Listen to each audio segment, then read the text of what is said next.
In my ongoing series of more stuff from China that I don't need, we have this. Actually, this has been sitting next to my desk probably for the better part of, oh my gosh, I don't even know, 8 or 9 months. I was looking at the label for a date, but I can't really figure it out. So I know it's just been a long time. I don't know exactly how long, but it has been a long time. So let's go ahead and open this and see what's inside. I remember what's inside, remember what I bought, but I don't, well, I remember partly what's inside, but not completely. Maybe I should start up a new channel, more stuff from China that I don't need. All right, lots of this. I just want to take a moment and make note of how poorly packed this was. The bubble wrap isn't actually wrapped around any of the items. It was simply stuck into the box, and the other items were resting on top of it. And I say resting on top because I opened the box from the bottom. Lots of bubble wrap, that is. Let's see, what is this? Well, don't know what that is. Oh, you know what this is? This is lens cleaning paper. Um, nothing personal, but I would never trust it. All right, here's, oh, this is one of these little cleaning, this is one of these little cleaning things with a tip so tiny that I don't even know if it would be useful. Right, that is pretty tiny. For a comparison, here's one that I got as part of a sensor cleaning kit. I guess that could do the trick. This one's not going to move much air. All right, let's put that off to the side along with the lens cleaning paper. And finally, what is this? I'm going to guess this is one of those lens cleaning brush pens. Oh, little suction cup thing. Oh yeah, there's your brush. Okay, put that off to the side. So finally we get to the good stuff. It is another TTArtisan lens. This one's 25 f2. This is for the Sony E-mount. It's for APS cameras, so 25 and a half, 37 and a half. So it's, you know, roughly 38. It's roughly a 38 millimeter lens, but it's a fast 38. This obviously will be a fixed focal length, not a zoom. Also not autofocus. So this is going to be a manual focus lens. I forgot what it is I ordered. I knew it was a lens, but I couldn't really remember where I got it from. Okay. If you recall, I bought the 0.95 version of the TTArtisan. It turned out to be a pretty good lens, so I'm sort of have some high hopes for this one as well. So why did I buy this lens? That's probably what you're wondering. Why did I feel need to buy a 25 millimeter lens when I actually have, you know, I have that kit zoom, which is what, 16 to 55 millimeters. So this would be covered within that zoom range. You know what? I still like single focal length lenses. And so that's why I bought this one. At 35 millimeter full frame equivalent, or I'm sorry, at 38 millimeters full frame equivalent, I think this gives you a nice walk around lens. Sort of all-purpose, probably pretty good for street shooting if that's your thing, and probably a good all-purpose lens. A screw-in lens cap. Ugh. I mean, okay. Do I have a lens shade that actually fits that? What do you know, I do. And because it's slightly wide angle, this will fit quite well. I probably will need to find a lens cap that will fit in there. How about this one? This one fit? What do you know? It fits. How about that? You know what? These were just off to the side, so I think that I bought that. I think that I bought this specifically for that purpose. Rear lens cap, but that would be expected. I really don't like screw-in lens caps. I think they're sort of annoying, and I find them to be of limited value. Screw-in lens caps went out in the 1950s, as well they should have. So what you get when you purchase this lens is you get, obviously, the box, the top and half, with some padding, pretty good padding inside. You also get front and rear caps, a warranty booklet, and a multi-language instruction guide. There's really not much to the instruction guide other than to describe the lens and how to mount it to your camera. Ironically, I have my NEX7 here, my Sony NEX7. And which lens? Oh, I have the Camlan, the f1.1 Camlan lens mounted to it. So let's take that off for a second. We'll just use this rear cap, put that off to the side, and now we will pop this onto the body. For the moment, we'll take off this lens shade. We'll just put it up here for now. This is known as a vented lens shade, and you can tell because it has these slots in the back, otherwise known as vents. I think this one is 43 millimeters. I will always use this with the lens shade. Lens shade is useful for two purposes. One is to protect the lens, and two is to actually prevent any stray light coming in from the side from introducing a flare.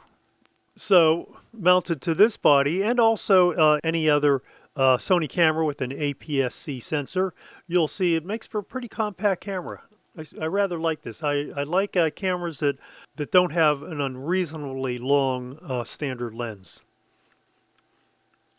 This has click stops. They're a little stiff.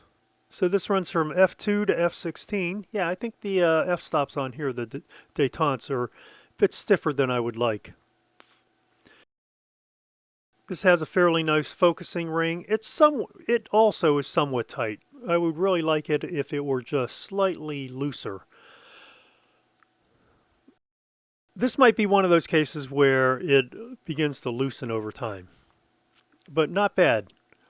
So the next thing, of course, will be to take this out and just shoot a couple photos with it. It is early March, the 4th of March, so I did see a couple flowers just popping through, the first spring flowers, with a close focus distance of 0.25, I'm going to say that's 0.25 meters. So 0.25 meters is what? 1/4 of a meter, 3 feet, 36. That's going to be about 9 to 10 inches, give or take. Not bad, but remember, because it is a 38 millimeter equivalent, that field of view is going to be a bit wider, right? It's going to be a bit wider than you like. But we'll take this out tomorrow. We will shoot just a handful of photos with it. We'll come back and report on what we see. We'll also shoot at several apertures. We'll start at f2, then we'll shoot some at the medium apertures, f5, f4, and f5.6, and then we'll move down to the smallest aperture at f8 and f16. We'll see what the performance is. I suspect this is going to be a fairly decent performing lens. I think it looks good on this body. It doesn't look out of place. You know, it doesn't look abnormally large or small. Don't forget this part of the lens mount. That actually is Sony. And so, you know, they've made it satin chrome instead of black. I think perhaps if this was all black, it would even look better on this camera. But, however, but this camera's like, I'm not sure when this camera came out. I know that I bought it, I want to say around 2015 or 16. I bought it refurbished directly from Sony, of course. Yes. Recertified. I would say about 90 to 95% of my digital purchases have either been open boxed, used, or refurbished. I'm not really one to overspend on digital photography, and I think by buying new, you always pay top dollar when there's no need to. Obviously, this is a new lens. This is not refurbished or not open box steel. I can't remember. Did I buy this? I might have bought this directly from AliExpress. We'll also put up the lens design. I don't recall what the lens design is. We'll put that up on screen and take a look at it. So, oh, you know what? Let's take a look at the weight of the lens. How about that? Okay, so the weight of this lens, that'll be without the lens cap and without the lens shade, is 5.9 ounces, or we can just say 6 ounces. That's a fairly lightweight lens, 6 ounces. Not bad. How about that other TTArtisan lens that I have, the 0.95 35mm lens? I would expect that to weigh significantly more than the 25mm. Well, not significantly as it turns out. I was expecting to see a minimum of 10 ounces, so this is a bit of a surprise. Just for comparison purposes, I have a 28mm lens. This is an old Series 1 lens from the 1970s. This is marketed as a Vivitar Series 1 lens. And so this lens weighs, 11.8 ounces. We could say 12 ounces. So it is twice the weight of the TTArtisan lens. Now, with this being a 40mm equivalent, let's take a look at, no, what did I say it was? It was 38mm. Let's take a look at a true 40mm lens, and this will be the sonar that was produced for the Rollei 35 RF. This is going to weigh more. But surprisingly, not as much as I thought. Actually, I thought it was going to weigh in the 8 to 10 ounce range. So coming in at 6.6 ounces, it's only slightly less than the TTArtisan lens. That's a bit of a surprise. But I should stop talking because everything surprises me these days. But you can see actually they're not all that different in terms of their length. Remember, here you have this short lens shade. So without that, they're going to be, if you just measure from here, they're going to be pretty darn close, fairly close. When you get out and use a piece of equipment, you actually get a better feel for how it works than merely looking at the specs. That's why field tests, so-called field tests, are really important, because when you start testing in that manner, you really get a better understanding of the things that you like and don't like, and those usually become apparent very quickly. So we're going to do that with this lens, and we will report back, and I'll let you know what I think. I got up the next day and got ready to take some photos, opened the front door, and this. The following day I got up, opened the front door, and it was sunny, but it was also windy. However, I'm not going to let a bit of wind stop me, so out we go. But before I went outside, I took photos of two of the other house occupants, the cats. And like deer, cats always have their eyes on you. I think the lens does a good job of capturing fine details. Let's go outside and shoot a bit more. In this first shot, you'll see that the color shifts differently from the next two shots, which really were just taken a couple seconds apart. The first shot is taken wide open, second shot at f5.6, and the third shot at f16. And you can see how the depth of field increases as I stop down the lens, and that certainly would be expected. The next three shots display this a bit better. Once again, wide open. Then at 5.6, and then at f16.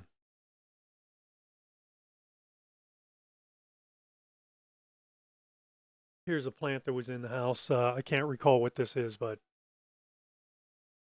this was shot wide open as well. For all of these shots, I use focus peaking because it helps you to be able to focus more critically.